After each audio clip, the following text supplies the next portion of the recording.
La mission du disciple est sans équivoque. Il a l'ordre de commettre un assassinat, qui lui coûtera aussi la vie.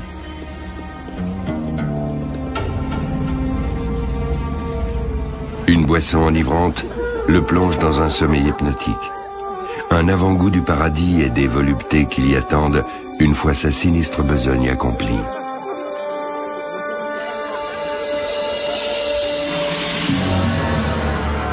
Roi et vizir mourront poignardés par les zélateurs de la société secrète. Entre horreur et fascination, entre vérité et légende, la secte déchaînera tour à tour les pires calomnies et une admiration sans borne. Un python abrupt dans les montagnes de Perse, loin du pouvoir central. Il y a 1 millier d'années, c'est la base d'opération d'une puissante organisation. Le fondateur de la secte est Hassan ibn al-Sabah. Combattant de la liberté visionnaire pour les uns, terroriste sans pitié pour les autres. L'efficacité meurtrière de ses fidèles est redoutable. Son nom inspire la crainte jusqu'en Europe. Les croisés, venus reconquérir les villes saintes dès la fin du XIe siècle, sont amenés à côtoyer ces hommes redoutés dans l'actuelle Syrie. Un chroniqueur européen rapporte alors les premières rumeurs concernant une mystérieuse engeance musulmane.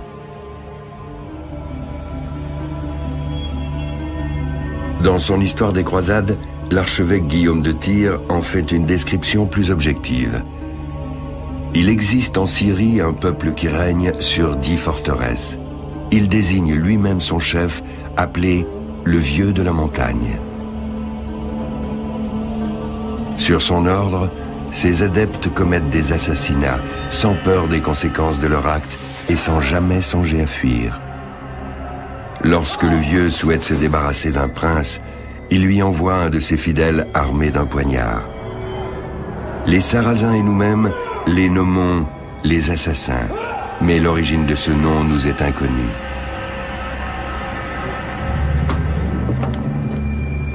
Ayant reçu dans sa forteresse Henri, croisé et comte de Champagne, le Vieux de la Montagne lui aurait fait l'effrayante démonstration de son pouvoir. Obéir jusqu'à la mort, un des commandements non écrits de la secte. Papa, allez! Une des nombreuses légendes, source de fascination et d'effroi mêlés qui entourent la secte. Le dévouement proverbial des assassins devient le thème favori des troubadours européens en adoration devant leur dame. Vous me tenez plus en votre pouvoir que le Vieux ses assassins. Tout comme ils le servent sans répit, j'ai servi l'amour par une fidélité jamais démentie.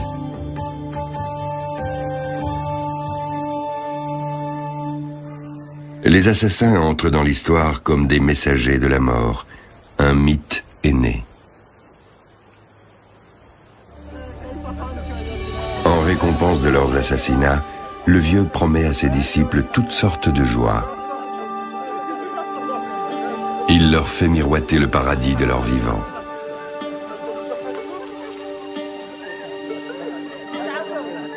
Le maître drogue-t-il ses disciples pour les rendre dociles avant une mission dangereuse? Supposition purement gratuite. Seule certitude, les assassins sont des Ismaéliens, un courant de l'islam. En langage populaire, ils s'appellent aussi hachichin, mangeurs de hashish. C'est de là que viendrait le mot assassin.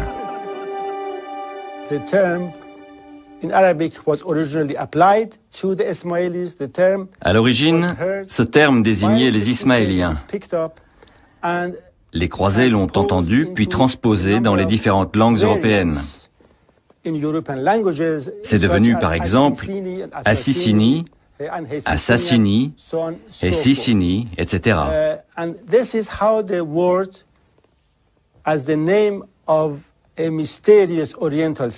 Ce terme fut introduit en Europe pour qualifier une société secrète orientale. Ce n'est que beaucoup plus tard qu'il acquit son sens moderne de tueur professionnel. Le cannabis, à partir duquel on extrait le hashish, est connu en Orient dès le Moyen-Âge. Médecins et pharmaciens distillent les principes actifs de différentes drogues et les prescrivent contre les dépressions et les troubles digestifs.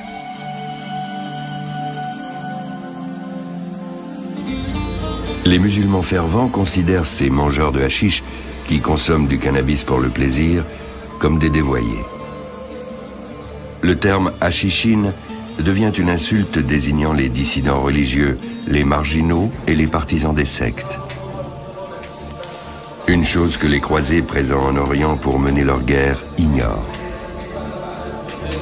Pour eux, les assassins sont des hommes adonnés à un vice, qui font parler d'eux dans tout le pays en commettant des meurtres spectaculaires. Attentifs aux rumeurs, les croisés restent néanmoins leur garde. L'origine de la secte se situe plus à l'est. Guillaume de Robrouck nous livre des informations plus précises. En 1253, ce religieux flamand est mandaté par Saint Louis à la cour du Grand Khan de Mongolie.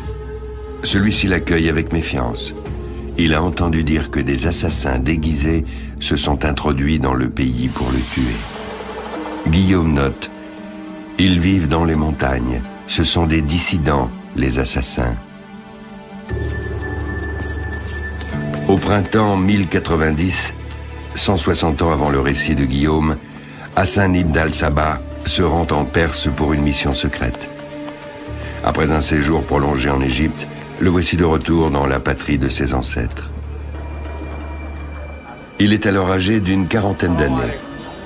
Il voyage incognito, évite les grandes villes et cherche rarement la compagnie d'étrangers. Un jour, un comparse lui apporte une lettre au caravansérail près de Rey, sa ville natale. Mauvaise nouvelle, les sbires du sultan sont après lui. Le souverain voit en Hassan un dangereux agitateur et ordonne de l'arrêter. Hassan évite alors de se montrer dans l'ancienne capitale, près de l'actuel Téhéran. Il parcourt encore 130 km vers le nord-ouest, jusqu'à Qazvin. C'est un célèbre lieu de pèlerinage chiite. L'édifice actuel, qui date du XVIe siècle, a été plusieurs fois restauré.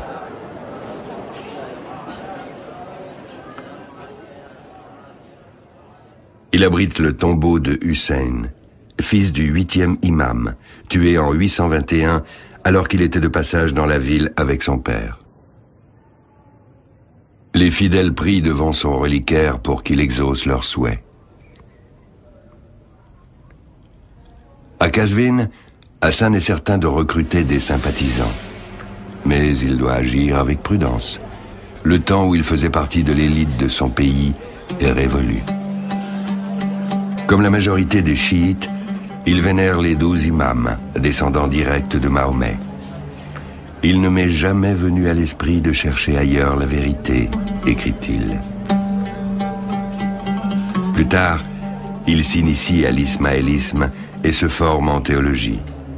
Dès lors, il fait partie de la minorité chiite qui a fait sécession avec le 7e imam, Ismaël, et qui sera persécuté sans relâche. Hassan est donc contraint d'opérer dans la clandestinité. Après des années passées à l'étranger, il souhaite constituer en Perse une armée de partisans dévoués à la cause ismaélienne. Mais pour quelle raison cette communauté est-elle considérée comme dissidente?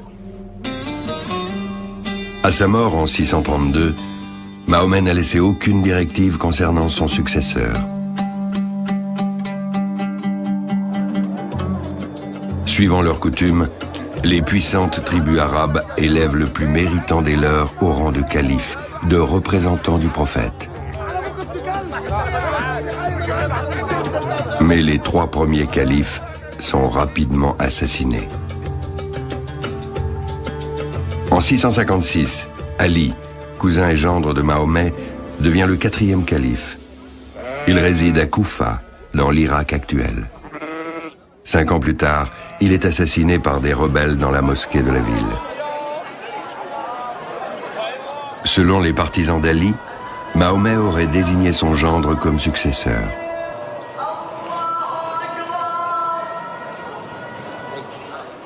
Après la mort d'Ali, ils affirment que le pouvoir légitime ne saurait émaner que d'un descendant du prophète. Le conflit débouche sur la séparation de l'islam en 2 grands courants, le sunnisme et le chiisme. C'est d'abord une dynastie sunnite qui s'empare du pouvoir. Hussein, le fils d'Ali, cherchera par tous les moyens à rendre le pays aux chiites. Sa tombe à Kerbala témoigne de l'échec de ses ambitions. Lui et 70 de ses fidèles seront en effet massacrés par les sunnites au cours d'une âpre bataille. Depuis, le deuil public fait partie des traditions chiites. Il manifeste à la fois la souffrance née de la répression impitoyable dont les chiites furent victimes et la compassion pour la mort héroïque de leur chef. Refusant de se soumettre à l'autorité des sunnites, les chiites préfèrent nommer leur propre chef religieux, l'imam, qui interprète le Coran et promulgue les lois. Pour la majorité des chiites, le 12e imam est le sauveur, celui qui reviendra à la fin des temps pour inaugurer une ère de justice et de bonheur. Mais les partisans d'Ismaël, le 7e imam, se séparent du parti dominant d'Ali et donnent naissance aux Ismaéliens. En 969, il crée la dynastie des Fatimides et fonde la ville du Caire. Pour la première fois depuis Ali, un clan chiite accède au pouvoir et exerce une grande influence politique et religieuse. Ces imams propagent la doctrine ismaélienne. Le rayonnement de l'architecture, de l'art et de la science grandit considérablement. Mais au XIIe siècle, les sunnites reprennent le dessus et les Ismaéliens traversent une période difficile. À Londres, des chercheurs se sont penchés sur l'histoire mouvementée de cette communauté. Ils veulent comprendre les raisons de l'ostracisme qui frappe systématiquement ces dissidents religieux. Les Ismaéliens et les chiites, en général, ont souvent été mal compris. On les a souvent accusés d'avoir une approche subversive de l'islam. Mais il faut savoir que pour les Ismaéliens, la doctrine coranique et plus encore l'interprétation du Coran est à multiples facettes. Le message du Coran ne doit pas être pris uniquement au pied de la lettre. Le sens littéral est une chose, mais il y a beaucoup d'autres niveaux de lecture. En Perse, Hassan ibn al-Sabah prêche la doctrine du prophète selon l'interprétation des Ismaéliens. Devenu un daï, un missionnaire, il sillonne au printemps 1090 le nord montagneux du pays.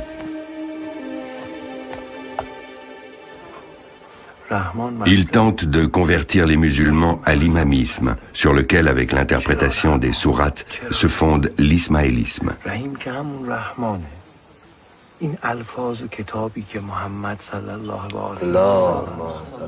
Infatigablement, Hassan cherche à rallier la population à sa cause.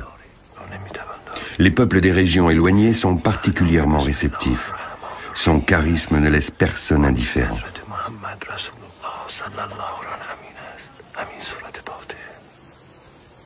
Épris de liberté, résistants et guerriers, les villageois ne s'en laissent pourtant pas compter. Les paysans se sont toujours révoltés contre le joug étatique et religieux imposé par les sunnites. Ils revendiquent très tôt leur indépendance. Aucun souverain n'a jamais pu les soumettre. Cette région difficile d'accès constitue un refuge idéal. Hassan souhaite y établir une base d'où il pourra lancer ses attaques contre ses adversaires religieux.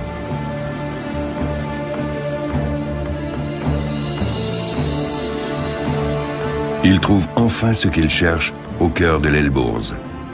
Le pic d'Alamout, la fameuse Alamon des Croisés, se dresse à 2175 mètres d'altitude.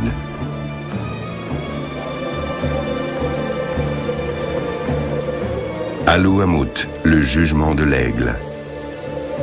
Son nom lui fut donné par un roi dont l'oiseau de proie venait de se poser sur le plateau. Comprenant aussitôt la situation stratégique du lieu, le souverain y fit ériger une forteresse.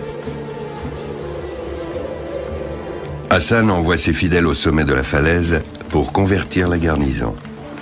Puis, il aurait proposé un marché à son chef. « Vends-moi la partie du château que peut contenir la peau d'une vache. » Devant le commandant médusé, un des compagnons de Hassan découpe la peau en bandelettes, qu'il relie pour en faire une longue bande. Le mur extérieur de la forteresse se retrouve ainsi entièrement encerclé. Grâce à ce stratagème, l'Ismaélien s'empare de la citadelle. Voilà pour la légende. La vérité est tout autre. En réalité, la forteresse change de main contre 3000 dinars or offerts par un généreux donateur. Peu à peu, toute la région tombe sous la coupe de Hassan, qui répand partout le message de la justice. Il ne faut pas longtemps à ce fin stratège pour mettre sur pied une infrastructure efficace. Un ingénieux système de communication permet aux alliés d'échanger des informations facilement, quelle que soit la distance qui les sépare.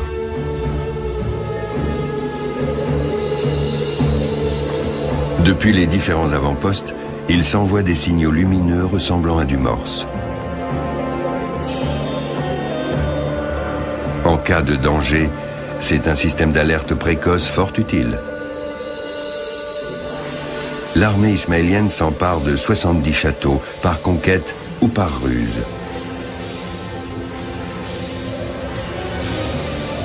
Dans l'extrême nord de la Perse, naît un État dans l'État, composé d'un réseau de partisans unique en son genre.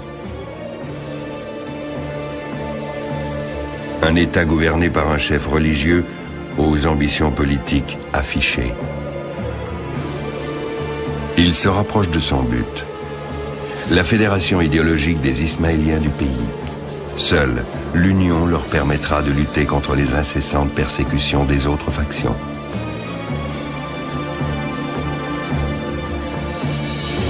Du nord au sud, d'est en ouest, Hassan ibn al-Sabah étend son bras protecteur sur toutes les communautés ismaéliennes.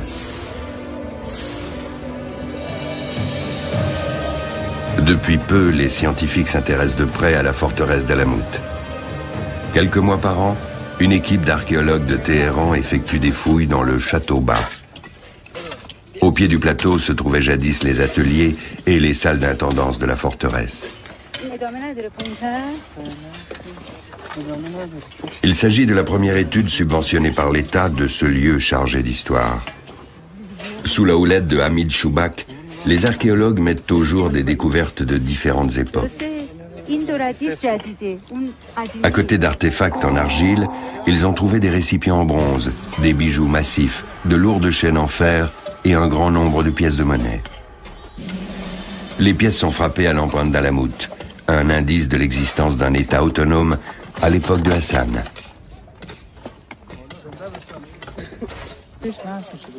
L'accès au château haut a déjà été déblayé.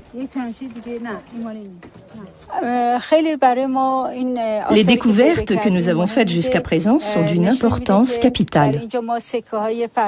Il y a de nombreuses pièces de monnaie, ainsi que des fragments de briques et de carreaux. Ces fragments proviennent de l'époque des Seljoukides, originaires de Turquie, et de Hassan ibn al-Sabah. Tout indique une architecture somptueuse, digne d'un grand chef religieux. Le reste de la population, en revanche, était logée modestement. Seuls quelques murs ont échappé à la destruction de la forteresse par les Mongols. Des vestiges de salles au cœur de la falaise constituent le plus gros des ruines. Les architectes de Hassan avaient revêtu la paroi extérieure de briques. À cette époque, le château devait offrir un aspect impressionnant.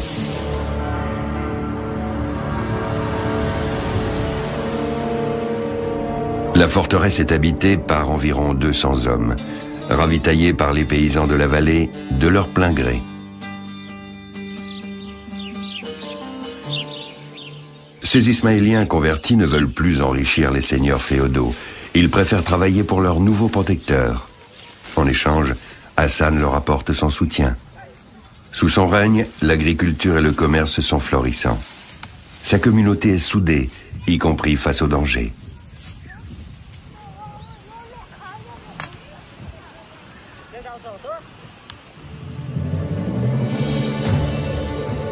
À l'extrémité des plaines fertiles, à environ 34 km d'Alamout, la secte possède un autre nid d'aigle quasiment inexpugnable. La forteresse de Lamassar. Lors de son expédition en 1931, la Britannique Freya Stark dessine un plan du site. Au XIIIe siècle, les habitants de la forteresse résisteront vaillamment aux Mongols sans toutefois parvenir à les repousser. L'exploration des ruines est au programme des archéologues iraniens. Dans les prochaines décennies, tous les châteaux de l'époque de Hassan seront documentés de façon scientifique. La forteresse de Lamassar était très importante du point de vue stratégique. Construite avant l'époque de Hassan ibn al-Sabah, elle servait de base militaire. Lorsqu'une armée ennemie voulait attaquer la région autour d'Alamout, la forteresse en était rapidement avertie. Elle repoussait l'adversaire, l'empêchant ainsi de lancer une offensive sur le quartier général. Les habitants acheminent l'eau des montagnes jusqu'à la forteresse via de nombreux canaux. De grosses citernes stockent le précieux liquide et des réserves sont constituées en cas de siège. À ce jour, les archéologues ont répertorié 16 réservoirs. Mais en général, la ration d'eau quotidienne est puisée directement dans la rivière voisine par un système de poulies. Depuis sa forteresse d'Alamout, Hassan préside au sort de la communauté, s'inspirant pour cela de l'étude quotidienne du Coran et d'autres écrits philosophiques.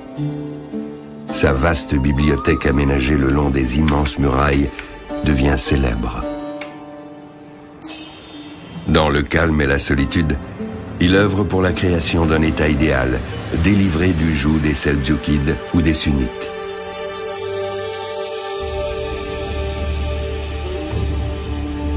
Dans la lointaine Samara, au nord de Bagdad, la mosquée des califes abbassides n'a rien perdu de sa splendeur.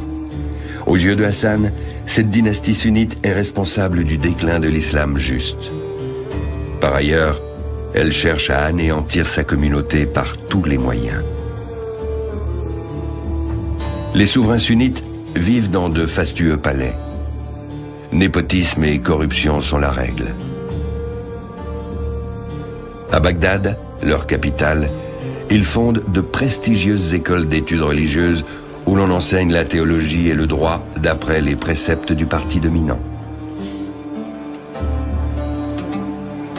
C'est là que se développe le dogme sunnite qui présente les chiites, et en particulier les ismaéliens, comme des dissidents et des ennemis de l'islam. Des millions de volumes ornent les rayons des immenses bibliothèques de la capitale. Livres sur les mathématiques, ouvrages littéraires de différents siècles, traités de médecine. Bagdad devient un centre scientifique de premier ordre.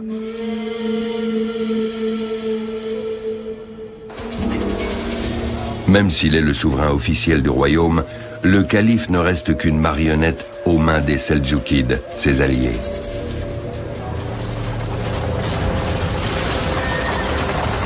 Convertis à l'islam en l'an 1000, les Turcs étendent leur hégémonie à la Perse et à la Mésopotamie en l'espace de quelques décennies.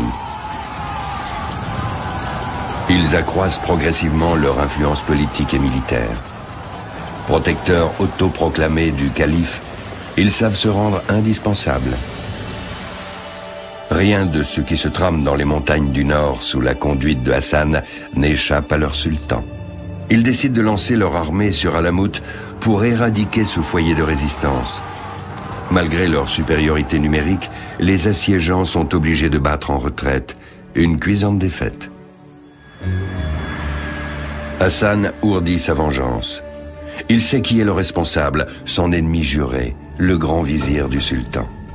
Dans la soirée, le Daï rassemble ses fédaviers, ces hommes qui lui sont dévoués corps et âme et qui sont prêts à donner leur vie pour la cause.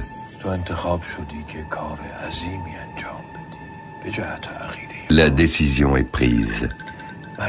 Le fédavier connaît le sort qui l'attend et la mission qui lui est confiée.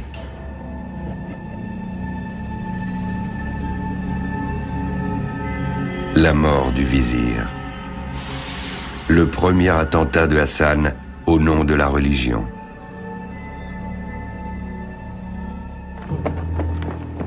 Le matin du 16 octobre 1092, dans un petit village de Perse, l'assassin d'Alamout guette le moment propice, déguisé en mendiant.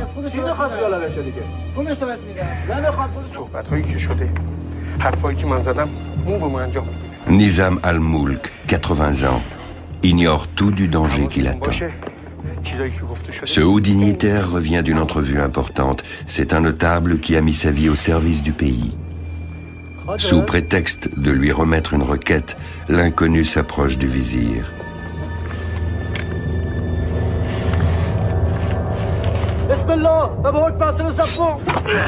En prononçant ces paroles, au nom d'Allah de la part d'Hassan ibn al-Sabah, l'assassin passe à l'acte. Cet assassinat fait du chef des Ismaéliens un personnage célèbre et redouté. On prétend que le nom du meurtrier et celui de sa victime étaient gravés sur des tablettes. Il y en aurait des centaines. À peine 1/10 ont cependant été retrouvés.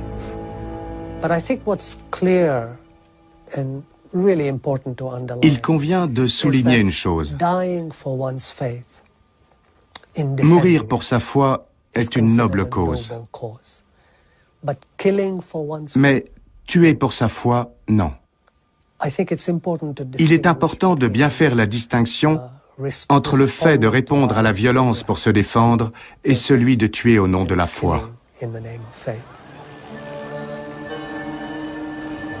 Plus au sud, Ispahan, en bordure du désert, est la ville des palais, des jardins et des mosquées. Capitale du souverain Seldjoukide, elle est aussi le foyer d'une importante communauté ismaélienne. Ses membres côtoient tous les jours chiites et sunnites.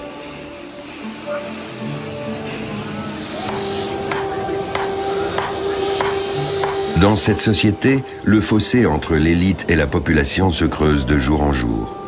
Ouvriers et artisans apprécient particulièrement l'entourage de la communauté ismaélienne. Les daïs les aident au quotidien tout en défendant leurs intérêts.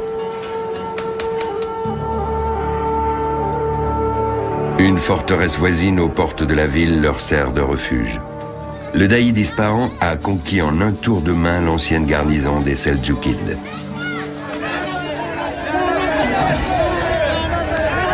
Les soldats du sultan multiplient les pogroms et les abus de pouvoir. Les Ismaéliens sont victimes de persécutions à cause de leur insoumission et de leur lecture du Coran. De nombreux écrits sont brûlés, une perte irréparable.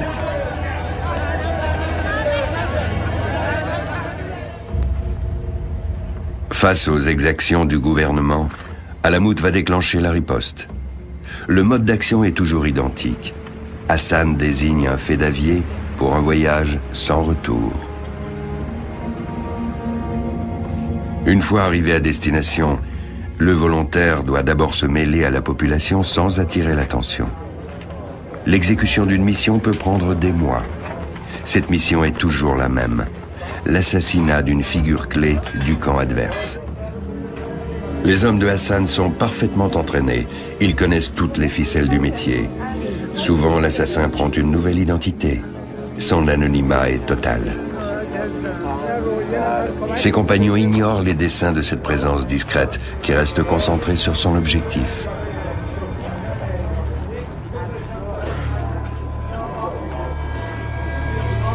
Les assassinats sont commis de préférence dans des lieux de culte, en particulier pendant la prière du vendredi. À Ispahan, l'attentat de la mosquée de Djameh est entré dans les annales. En 1101, c'est le mufti le plus influent de la ville qui est tué. L'assassin poignarde toujours sa victime de face en nommant le commanditaire, Hassan ibn al-Sabah.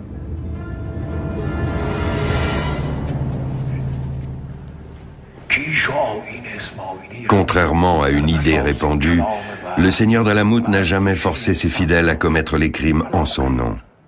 Il ne frappe pas non plus au hasard. Ses fédaviers reçoivent des instructions précises. Leurs cibles ne sont jamais des civils, uniquement des responsables politiques.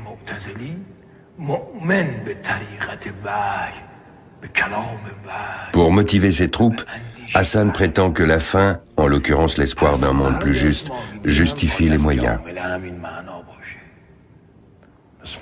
On sait peu de choses sur la vie quotidienne à l'intérieur de la forteresse, si ce n'est l'existence d'un règlement draconien qui s'applique à tous sans exception. L'indulgence et la clémence n'ont pas cours. Il était aussi sévère avec ses amis qu'avec ses ennemis. Il a même fait exécuter un de ses fils, soupçonné d'avoir bu du vin. Vous voyez le genre. C'était un homme dur, austère, doté d'un sens de l'organisation hors du commun. Un excellent gestionnaire. Doublé d'un éminent scientifique. Cet homme cultivé est versé dans tous les domaines, y compris l'astronomie.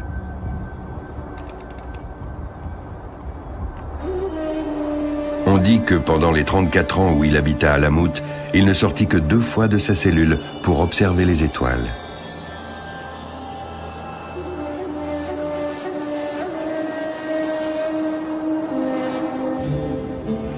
Ce reclus consacre le plus clair de son temps à étudier et à faire des expériences.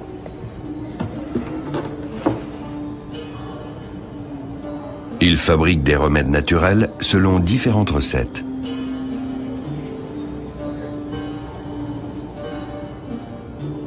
L'alchimiste se fait livrer les herbes les plus exotiques des 4 coins de la Perse. Ce spécialiste reconnu n'ignore rien des effets des divers médicaments. Selon toute vraisemblance, il connaît aussi les plantes aux vertus enivrantes, dont on dit qu'il extrait des drogues à l'usage de ses disciples. Cette assertion qu'il a poursuivie, lui et son organisation pendant des siècles, a déclenché un tollé en Europe.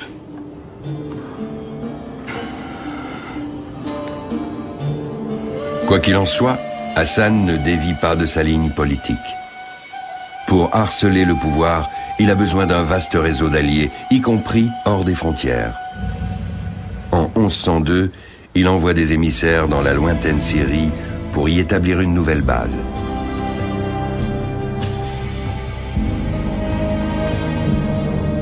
La Syrie héberge une très ancienne communauté ismaélienne.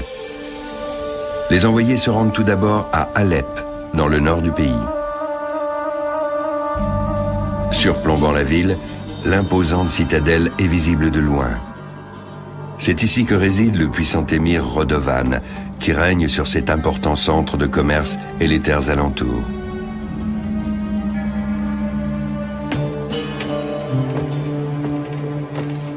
La Syrie est en pleine crise. Le royaume éclate en petits sultanats. Les princes se livrent de perpétuelles querelles qui se terminent en de sanglantes guerres tribales. Les hommes de Hassan proposent à l'émir une alliance pour l'aider à éliminer ses rivaux. Ce pacte providentiel permet à l'émir de renforcer son pouvoir. En contrepartie, celui-ci autorise les étrangers à faire de la propagande à Alep. En Syrie, la secte suit le même procédé que d'habitude. S'emparer des forteresses, puis endoctriner la population. Les régions montagneuses du nord se prêtent parfaitement à cette stratégie. Les hommes de Hassan tentent de soulever les paysans contre les rois sunnites. Mais les Ismaéliens mettront 30 ans à s'implanter dans la région. En 1132, ils sont en mesure d'acheter le château de Kadmous à un gros propriétaire musulman.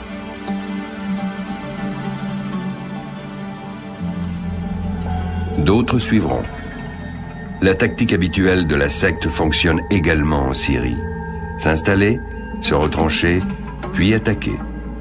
Les assassins postent aux endroits névralgiques d'importantes unités de commando. Ils réussissent leur plus grand coup à Masyaf, non loin du Krach des Chevaliers, une forteresse croisée. Après avoir chassé le gouverneur, un homme riche et puissant, ils font de Masyaf leur quartier général.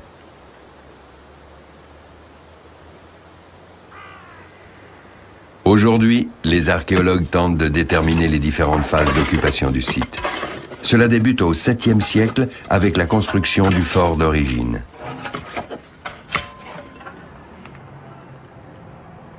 Les différents styles et matériaux doivent être inventoriés dans les moindres détails.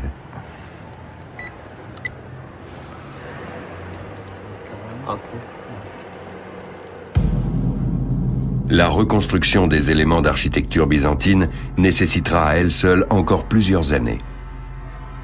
Ce n'est qu'après cette étape que les archéologues pourront entamer la rénovation des parties médiévales, une œuvre de titan qui engloutit des sommes colossales. L'habitant le plus célèbre de Masyaf est Rachid al-Din Sinan, alias le vieux de la montagne. En 1164, il prend la tête des assassins. Élevé à Alamout par un des successeurs de Hassan, il présidera 30 ans durant à la destinée des Ismaéliens en Syrie. Sa personne focalise de nombreuses légendes qui ne font qu'alimenter la sinistre réputation du groupe.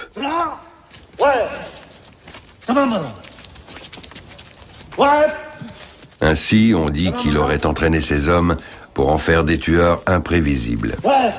Il aurait même exigé d'eux qu'ils renient certaines lois du Coran. Il instaure un règne de terreur sans limite. Il entretient une peur continuelle auprès des souverains. Nul ne sait quand et où il frappera la prochaine fois. Tels des ombres silencieuses, les assassins s'introduisent jusque dans les chambres à coucher. Ils ne tuent pas toujours. Parfois, ils déposent un pain chaud ou un poignard sur l'oreiller en guise de dernier avertissement et laissent la certitude que nul ne peut échapper à la volonté du Seigneur de la montagne. C'était quasiment une principauté. Un petit État composé de plusieurs territoires dispersés, très bien organisé, dont les membres avaient un sens du devoir extrêmement poussé. Leur mission, d'ailleurs, ne se réduisait pas à assassiner leurs ennemis, comme l'ont rapporté les sources européennes. Elle consistait surtout à assurer tant bien que mal la survie de leur communauté dans un environnement hostile.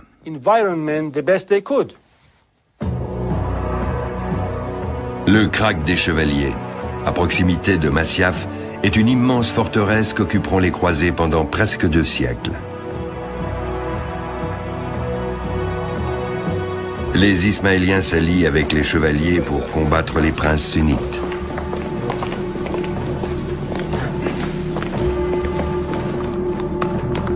D'un côté, ils échangent des renseignements et commercent ensemble. De l'autre, les assassins sont tenus de verser un tribut à l'ordre chrétien, sorte de prix à payer pour leur protection.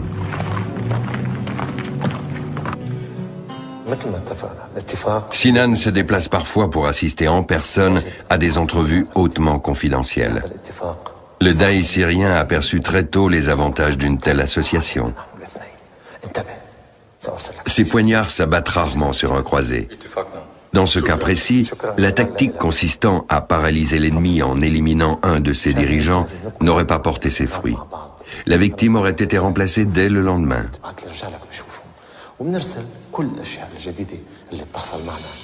Ce qui n'empêchera pas ces mêmes chrétiens d'accabler les assassins en leur mettant sur le dos des centaines de meurtres, oubliant qu'ils ont de leur côté sacrifié des milliers de vies humaines au nom de la religion. At most, some 4 or 5 European 4 ou 5 dignitaires chrétiens, tout au plus, et sans doute une trentaine de musulmans ont été assassinés par les Ismaéliens. Ils cherchaient aussi à intimider l'ennemi, même plus puissants qu'eux et capables de lever de grandes armées.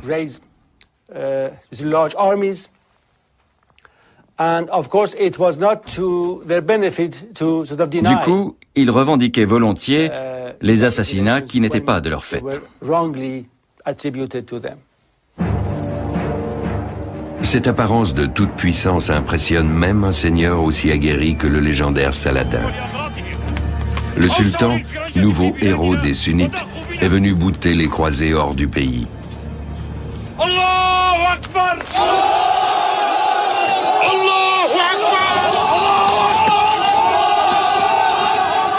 Pendant la bataille d'Alep, Sinan envoie un fédavier assassiner Saladin. Mais l'assassin est démasqué et tué par la garde du sultan.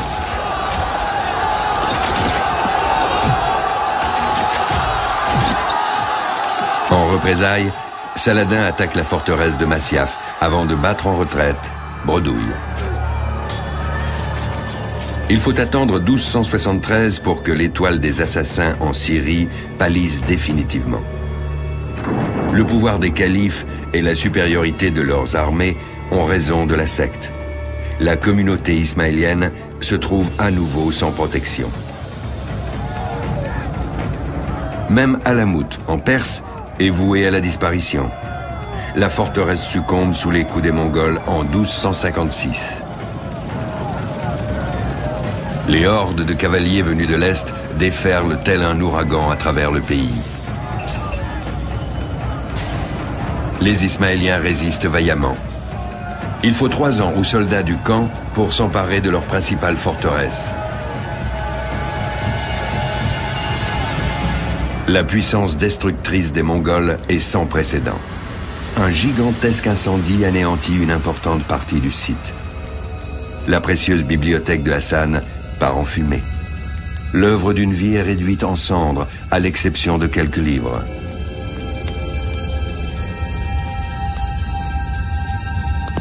Ceux-ci sont sauvés par Djouveni, le secrétaire sunnite du conquérant mongol, qui obtient la permission d'emporter quelques-uns des ouvrages, parmi lesquels une autobiographie de Hassan.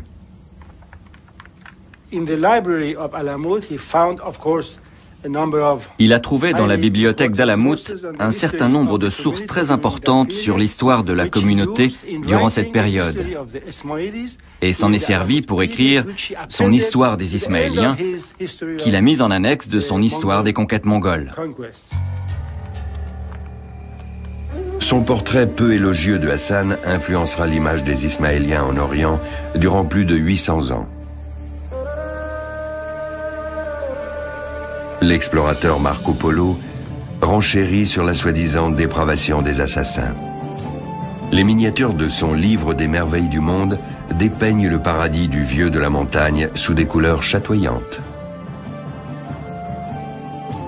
Il écrit « Les fédaviers sombrent dans un sommeil provoqué par un breuvage enivrant. Ils se réveillent dans un jardin exotique, entouré de jolies femmes, où ils vivent quelques jours de félicité extrême. » Aucune source scientifique ou autre témoignage ne confirme l'existence de ce jardin des délices, que ce soit en Syrie ou en Perse. De même, la littérature arabe ne fait pas la moindre référence à l'usage de drogue par les membres de la secte. Marco Polo est assurément celui qui a le plus contribué à répandre les légendes sur les assassins en Europe.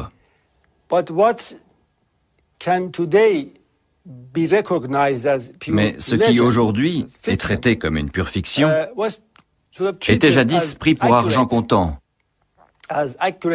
et considéré comme la description fidèle des rites d'initiation et des pratiques de cette communauté. Ce n'est qu'au début du XXe siècle qu'apparaissent en Inde les premiers manuscrits originaux des Ismaéliens. Une providence pour les spécialistes. Pour la première fois, nous disposons d'une somme de documents relatifs aux Ismaéliens rédigés en arabe, en langue perse ou autre, que nous allons pouvoir exploiter de façon scientifique. Nos travaux se fonderont désormais sur des sources authentiques, ce qui nous permettra de rectifier l'image déformée du passé. Au cœur de Londres, le quartier huppé de Kensington abrite l'un des nombreux centres ismaéliens disséminés en Europe. Le bâtiment moderne symbolise la pensée progressiste qui anime cette communauté religieuse riche de traditions. C'est ici que se retrouvent les fidèles qui vont à la rencontre de leur passé et de leur avenir. L'Aga Khan, le 49e imam, veille sur ce lieu. 15 millions d'Ismaéliens dans le monde entier, répartis sur presque tous les continents, se sont placés sous la protection de ce descendant direct de Mahomet. En octobre 1957, le prince prend ses fonctions. Il a 20 ans. Diplômé de Harvard en histoire musulmane, fin diplomate, il défend habilement les intérêts des siens dans les domaines de l'économie, de la religion, de l'art ou encore de la science.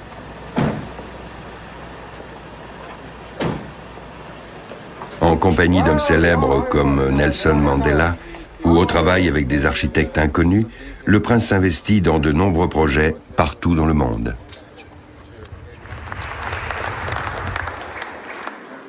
L'attribution de prix qu'il a créée fait également partie du quotidien de cet infatigable citoyen du monde. Ou encore l'inauguration de cette école au Kyrgyzstan dont il a financé la construction et dont il assure les coûts d'entretien. Les étudiants aussi peuvent bénéficier de ces aides. L'imam a créé plusieurs institutions subventionnées par la plus grande fondation privée du monde, le réseau Aga Khan de développement.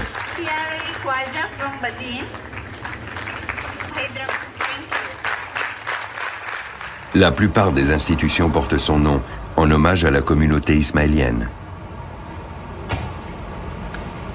Il tient son immense fortune de son grand-père. En 1946, pour le 60e anniversaire de son règne, celui-ci se fait offrir son poids en diamants. 111 kilos se retrouvent sur la balance. L'argent nécessaire à l'achat des pierres précieuses provient des dons des Ismaéliens. Ceux-ci donnent un dixième de leurs revenus, une vieille coutume destinée à venir en aide aux plus pauvres. Les Ismaéliens n'ont pas pour ambition de créer leur propre État, mais plutôt de s'engager concrètement dans l'action sociale. Leur conscience sociale de l'islam est très forte. Et cette conscience se traduit par des projets éducatifs, d'aide au développement ou culturel, dans des domaines universels qui concernent tous les êtres humains, qu'ils soient musulmans, ismaéliens ou ni l'un ni l'autre. Masyaf, l'ancienne forteresse des assassins, est pour les Ismaéliens à la fois un héritage et un fardeau. Ce site témoigne d'un important chapitre de leur histoire, d'une époque où ils étaient unis au sein de leur propre État. Après la décadence de la communauté dissidente, ses membres devenus apatrides se dispersent aux quatre coins du monde. Mais la secte du Moyen-Âge a laissé une image effrayante qui a été récupérée à notre époque.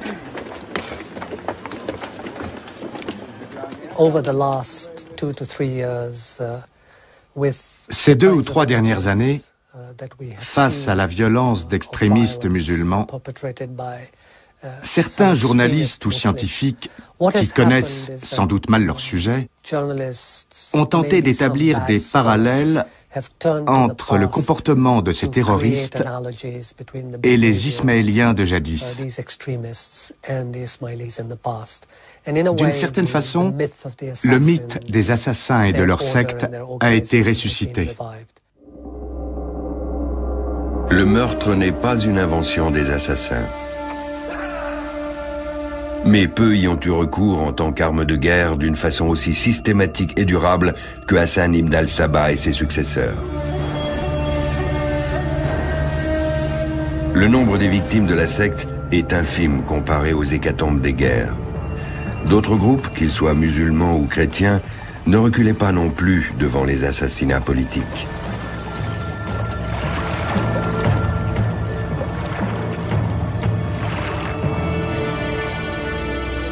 Les assassins d'Alamout ne s'en prenaient jamais au commun des mortels, mais toujours aux souverains et à leurs hauts dignitaires.